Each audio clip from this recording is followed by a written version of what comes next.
It is really around public-private partnerships. It is about cross-country collaboration. It is about world leaders coming together, having meaningful conversations about these global systemic risks and what we're going to do about them. Welcome to Radio Davos, the podcast from the World Economic Forum that looks at the biggest challenges and how we might solve them. This week, days ahead of the annual meeting, we look at some of the biggest challenges facing the almost 3,000 leaders heading to Davos. Common good needs collaboration within nation states, but across borders as well. It's so hard to see that these days because everything's confrontational, it seems. That's the challenge. The World Economic Forum has just published its Global Risks Report, an annual survey on what experts around the world see as the biggest risks facing us, people, companies and countries. And the risks associated with technology this year are high on the list. We will probably have more cybersecurity breaches. Cyber criminals don't even have to be that smart anymore. They can lean on AI to figure out ways of being really malicious online. Yes, AI, with all its promise, also poses a number of risks. Misinformation and disinformation, we have it on the list, so there is hope that we start to recognize it. And what about AI's impact on our jobs? There will be an impact to jobs, absolutely, but there will also be new opportunities. So I think it's more a question of waking up every morning thinking to yourself, what do I need to do to stay relevant? Follow Radio Davos wherever you get your podcasts or at wef.ch/podcasts. I'm Robin Pomeroy at the World Economic Forum,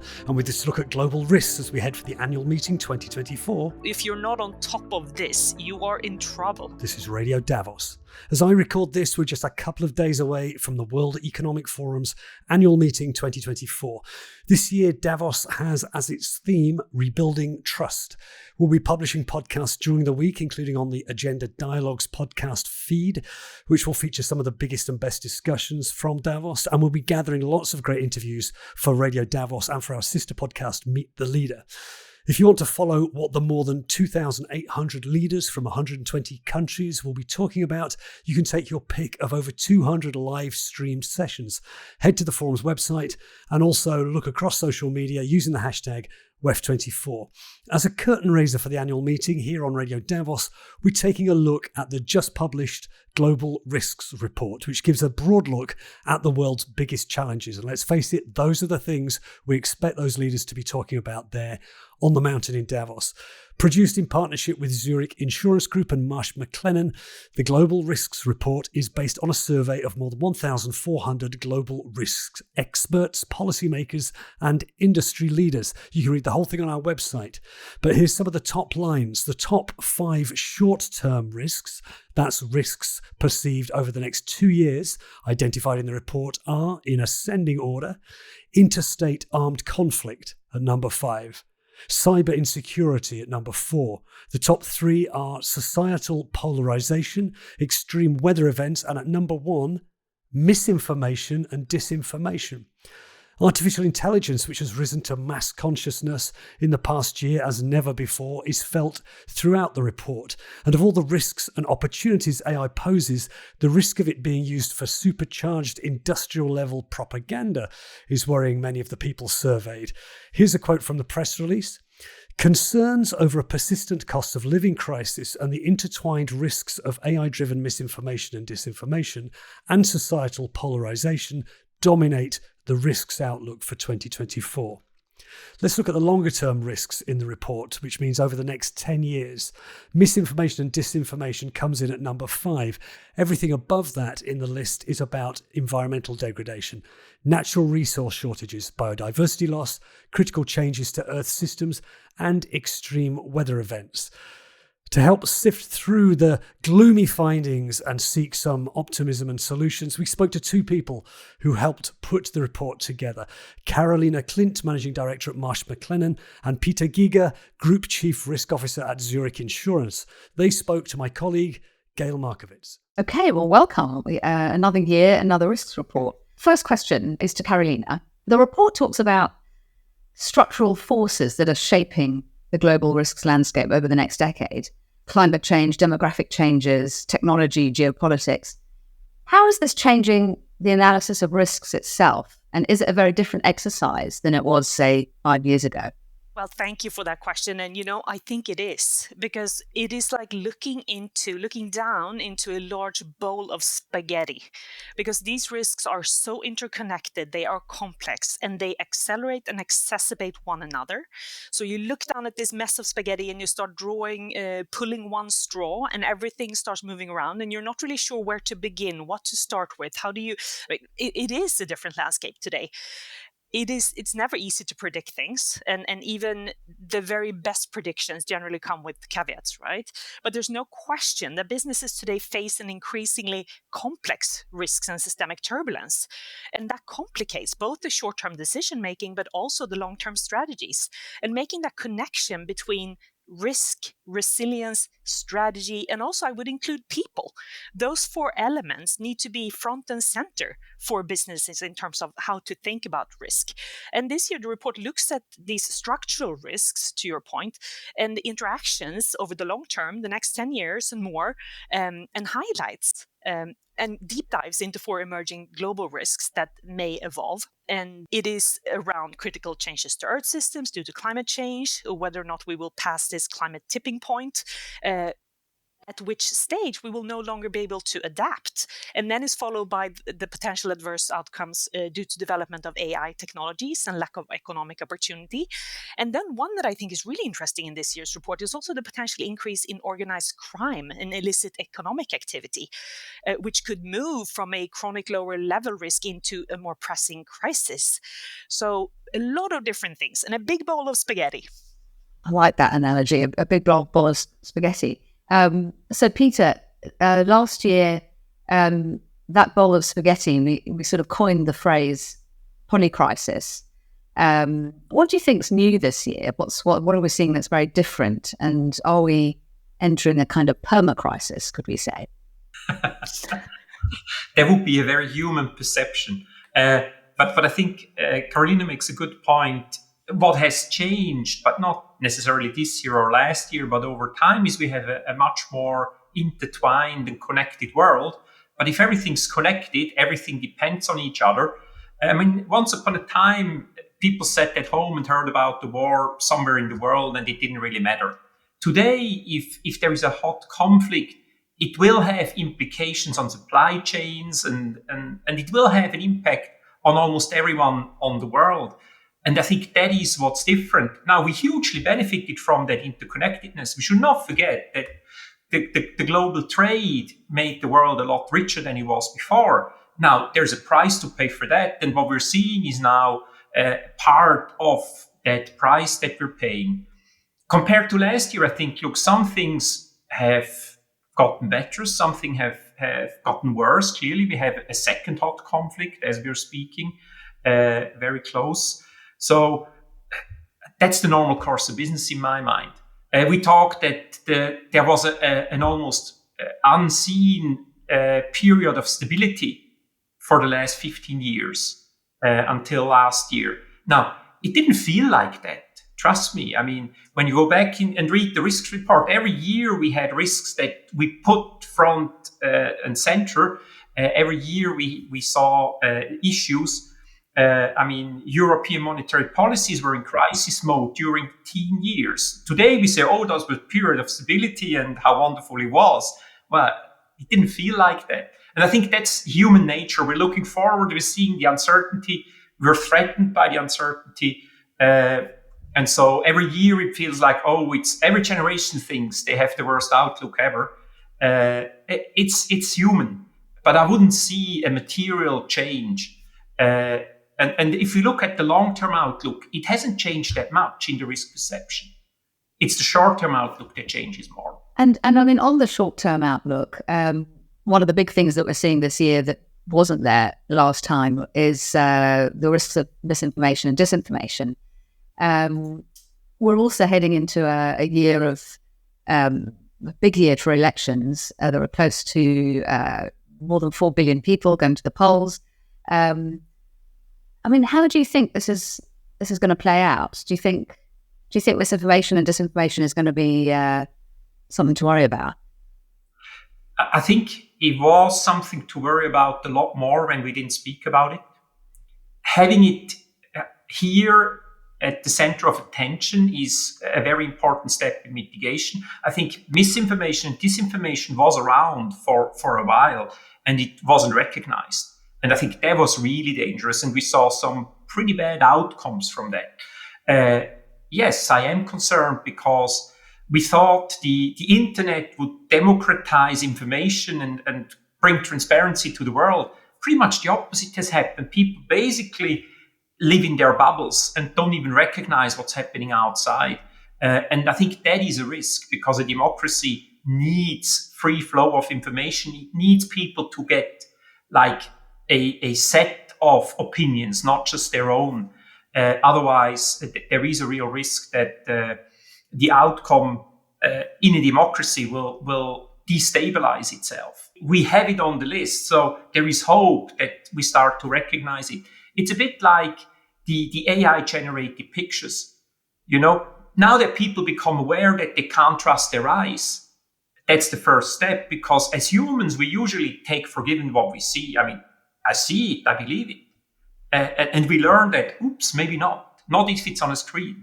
And I agree. And I was just going to add that I think the connectivity to AI and technology fueled misinformation and disinformation is another reason why it's so high up in the rankings. Because I think there's a realization that the distribution and the opportunity to do deep fake, to impact a much larger group of voters with disinformation and misinformation, and to influence them, and that way really steer the results of these big elections that are upcoming in this year and next. That is one of the reasons why we're seeing this really rise to the top. Caroline, in your article for the World Economic Forum's agenda, you talk about the rise of machines, and you speak about it with respect to how organizations can grapple with that. So, I mean, what would you say to leaders and CEOs? What should they be doing? Be aware. I think one of the elements with AI is that it really puts pressure on timelines. So I took a look at the Bangladesh central bank heist, which happened in 2016.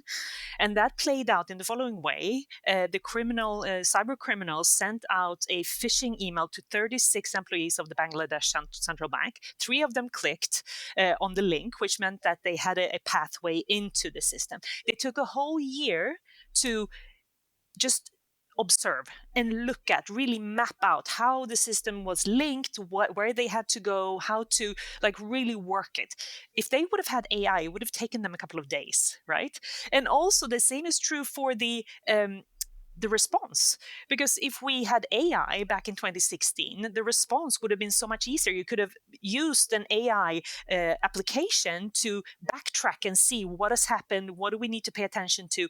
Things that the human eye cannot spot can be spotted with AI. So I think looking at AI both as an opportunity, but also being very mindful of the risks. So it has captured the attention, of course, of the media, of the public, of regulators, and then business, given its vast potential. ChatGPT is 1 year old and it's already putting so much pressure on how do we think about the workforce? How do we think about, there's so many elements that we need to be mindful of here. And I think businesses and organizations could potentially face litigation due to copyright violations. We will probably have more cybersecurity breaches because, as a matter of fact, cyber criminals don't even have to be that smart anymore. They can lean on AI to figure out ways of being really malicious online, right? You don't even have to be the sharpest tool in the shed anymore. And then, so that could build new digital pathways, AI-enabled attacks, but then also strategic failures where companies rely on AI data to make strategic decisions that could go completely wrong.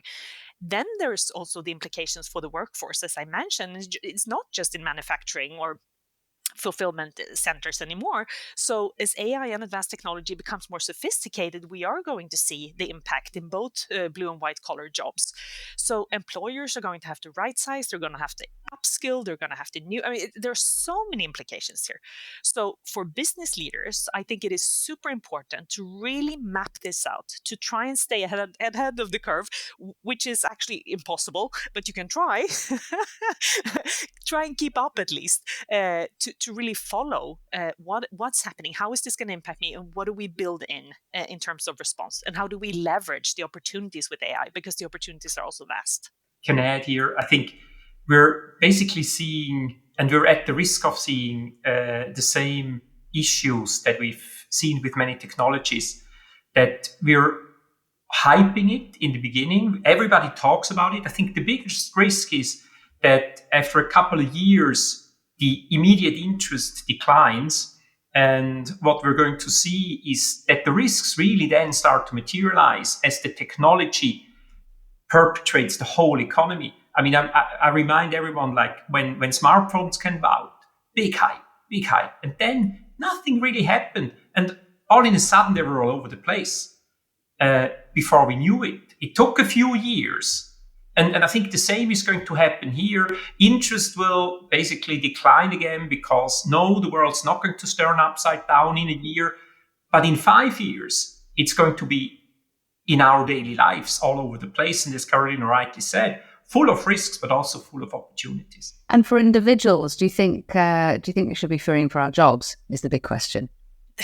There will be an impact to jobs, absolutely, but there will also be new opportunities. There will be new jobs. So I think it's more a question of waking up every morning, thinking to yourself, what do I need to do to stay relevant? Because it is a learning, growth mindset that we need to have. We need to be learners. We need to accept the fact that the world will continue changing. So what we learned at university that many years ago is actually, it's not going to take us to where we need to get to. We need to learn every day. Again, every technology has kind of made a lot of jobs redundant, but every technology has created more new jobs. Again, very important to keep in mind. It's all about requalifying people, giving people access to education so that they can qualify. I think that's the real challenge here, as it was with every technology. And just to sort of shift a little bit, a question for you, Peter, on debt distress. So the report points to the potential exposure of particularly small and medium-sized enterprises and heavily indebted countries to debt distress. So what do you think, what are the steps that we could take to alleviate these risks? Spend less. I think this is, for me, structurally one of the biggest, and it's not even a risk, because it's a structural problem that we have that we will need to tackle one way or the other. And in the long run, it will come back to haunt us. We have governments all over the world massively overspending. We're afraid of a recession, but we're at non-sustainable levels. We talk a lot about sustainability when we talk about the environment. We don't talk nearly enough about sustainability when we talk about public finances. And I mean, Argentina is the example that we have what happens if we consistently overspend and if a society gets used to a spending level that is not affordable by the economy. And structurally, that's a big concern. And I don't even think it's a risk, as a matter of fact. This is happening, and the adjustment will need to take place because it's not sustainable. It's one of the things I think is underrated in the report in the long run because it's so convenient. Nobody wants to hear it. There is no easy solution, by the way, because many societies live above their economic potential.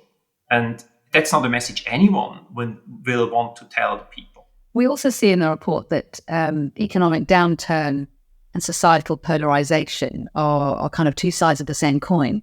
Can you explain that a little bit?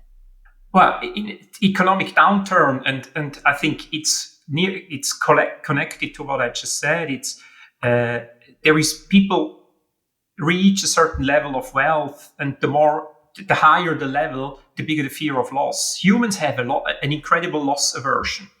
That's well understood from behavioral science, and that's actually what's happening.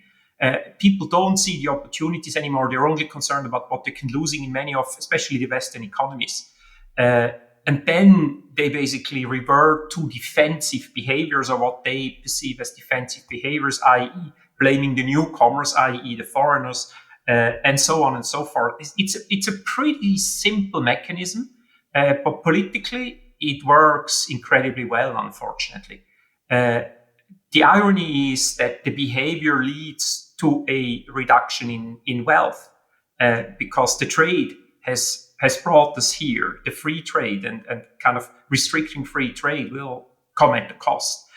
It's one of the dilemmas of the democracies. Is very hard to acknowledge that you have to make a step back. Unfortunately, it seems historically it only works if you have a serious crisis. We're not able to adapt in a more smooth way. It needs, again, coming back to Argentina, now a lot of people seem to acknowledge that no, it cannot continue like that. But how long does it take? Do you think there's more that the international financial institutions could be doing to help vulnerable economies, for example? What can you do to help, and who are the vulnerable economies at this stage? I think is becoming an interesting question, because the typical developing economies are often less indebted than some of the developed economies that are hugely exposed to increasing interest rates. So I'm not even sure who needs the help when push comes to shove. And I think that's the risk in the financial system. And we've now gone through a phase where for the best part of 30 years, we printed money when a problem came. I don't think that will work. Again, it's not sustainable, and non-sustainable behaviors come to an end, and then systems crack. Again, it's in principle the same logic that we have in the environmental discussion. It's not nearly as accepted, I think. The report uses the phrase tipping points, and we hear that a lot with respect to climate, but it applies to other things as well. And you speak about that a little bit in your article, Carolina. How do you think organizations can enhance their resilience? Because there's also the idea that with these tipping points, we've passed them and we kind of haven't realized. And it sounds a little bit like that with what Peter's just been saying. We're closing in on tipping points for sure. That is a fact. And I think the report is really pointing in that direction. And I think hopefully it's a bit of a wake-up call in terms of coming together and collaborating on some of these large systemic risks, because I think we're also at the point where not one single stakeholder group can actually address this on their own. I mean, that's very true for climate change, but it's also true for cyber risk. It transcends country borders. It's just so big, right? So, but I think in terms of enhancing resilience, some organizations some areas that companies and organizations should focus on is definitely assessing digital and cybersecurity footprints. I mean, if you're not on top of this, you are in trouble. I was actually really pleased to see cyber risk rising to the top of the report, because it's been strangely lacking in the past number of years. I mean, we haven't really seen it in the top 10 risks on a global aggregated basis since 2014, which I think is shocking given how we rely on technology and how we have digitalized since the pandemic. And I also think, and that of course means instituting best practice controls, guidance, stress testing growth strategies, so on, really go through that. But then it's about identifying potential supply chain resilience gaps, because supply chains, super interesting, a lot of things going on there. Striking a balance between a just-in-case and a just-in-time strategy. Because what we saw during the pandemic was that companies allowed more slack in the system, were a little bit more patient, not so focused on, always focused on efficiency, but a little bit more patient, I would say. But moving from that just in case to just in time, striking the balance between that is really critical. Then using scenarios to really stress test investment and growth strategies. I think that scenario planning is always really good. And then I think another element that we might not have seen as really critical in the past, but that I think is increasingly important, is building trust with workforces and stakeholders, because there's so much mistrust coming at us. And I think having that as a focus area will just put companies and organizations in a better position. Which, of course, is the theme of the annual meeting 2024. Peter, in terms of climate tipping points, in the past you've written a lot on Forum's agenda platform on this. What are we seeing this year in the report? Because it hasn't gone away, obviously. Well, and it's consistently on the long-term horizon, it's consistently recognized, but then it seems, whilst it's recognized, people are not acting because it's 10 years out. We have a long time. We'll deal with it when it comes. Well, it's coming. We had a record warm 2023. There is every indication that 24 will be the same. We probably have reached the 1.5 degree. So I'm not sure what else it takes for people to kind of accept that we need to do something. Honestly, it's the best piece of my optimism hopes for technological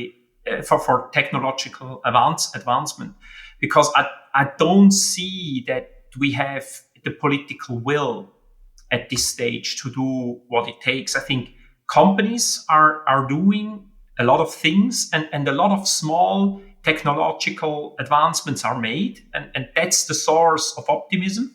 But on a political level, I think, there is some easy talk, and sometimes not even that anymore, where people say, well, we can't afford, let's go for 2. We all know what happens. Then we're at 2, and then, well, maybe 2.5. So that is a real building risk. And with every year, I think the likelihood that we reach tipping points is increasing. Nobody knows. But we all know that this will not be a linear process. Another thing we're seeing, equally depressing really, is a high stakes armed conflict as a new entrant into the top risk rankings. So we're all aware of what's going on in the world.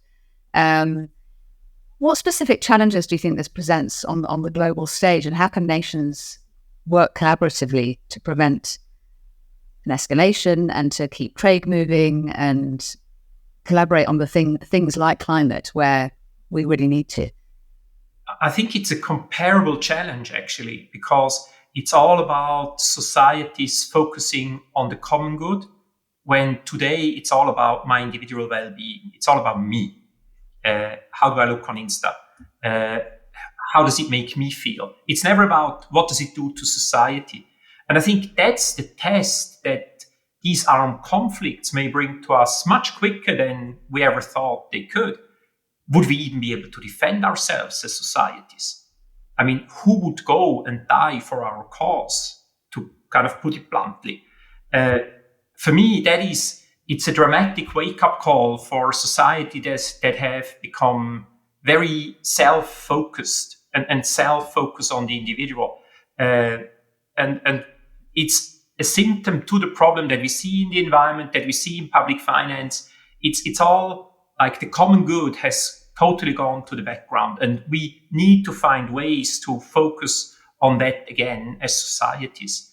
Don't ask me how we're going to do that. Carolina, what about, you've spoken a little bit about supply chains, global supply chains, and the kind of dual risks, the fallout from both geopolitics and climate. How do you think those risks can be mitigated?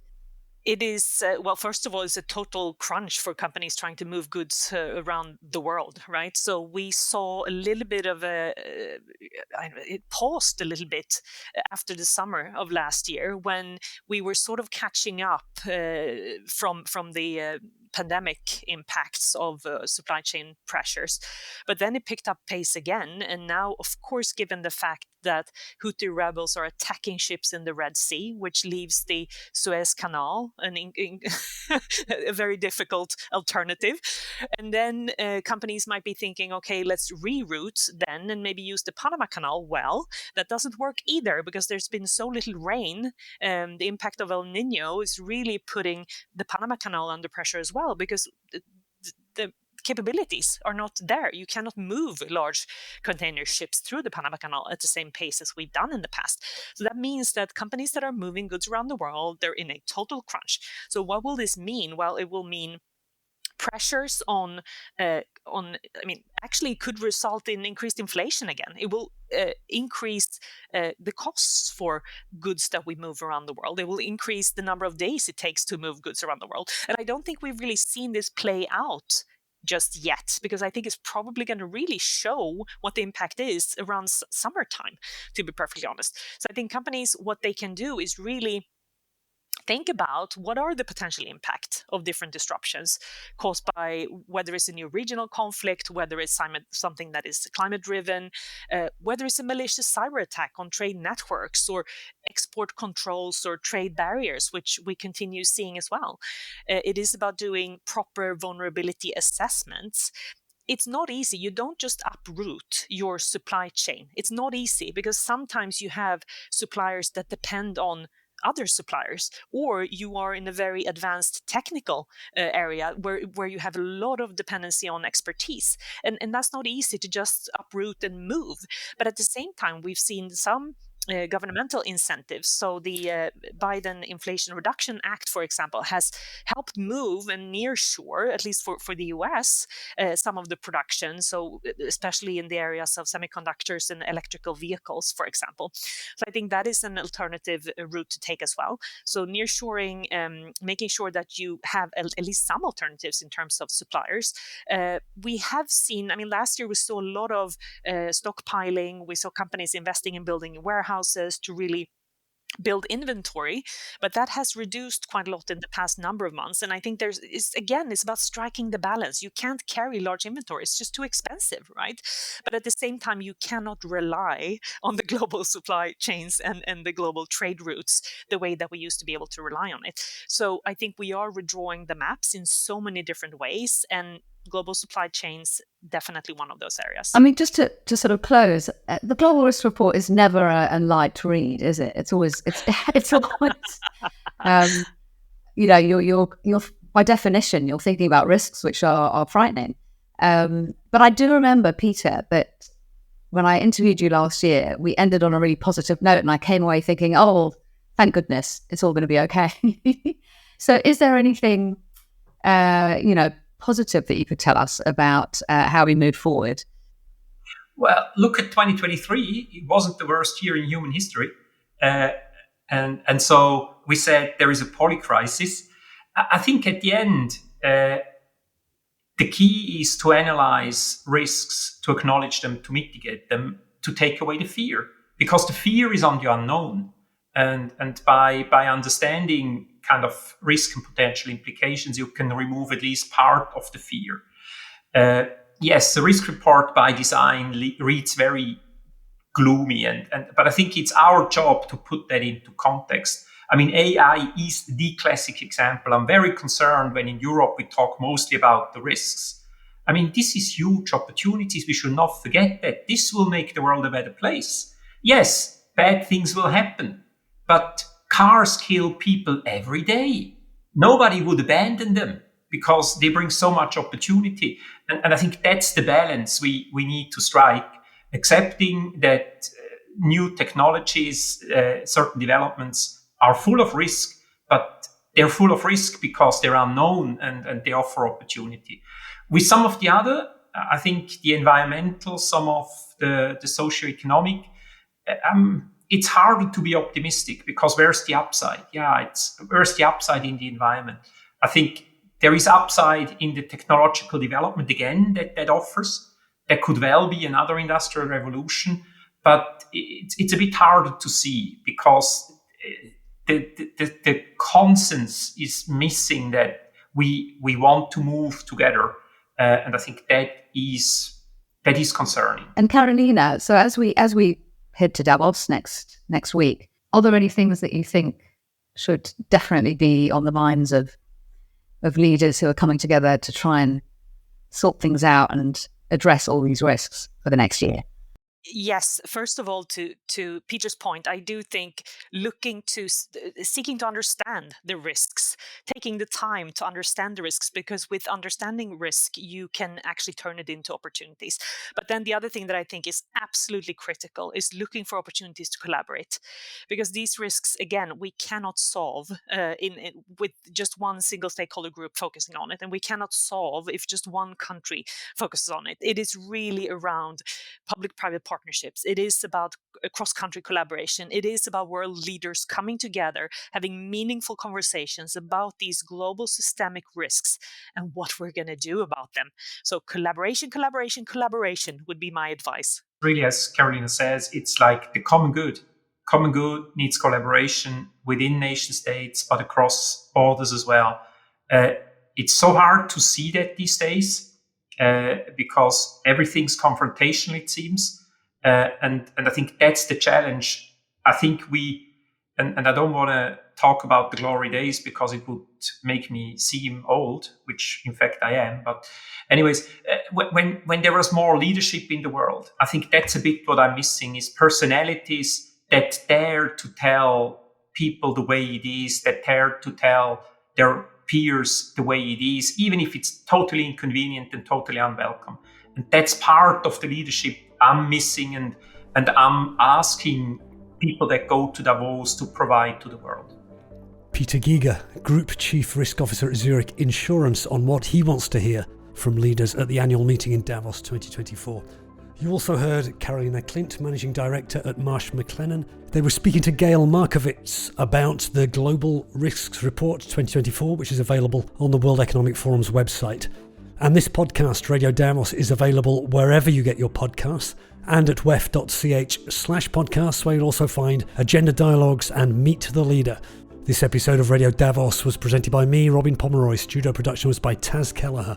We'll be back very soon, but for now, thanks to you for joining us, and goodbye.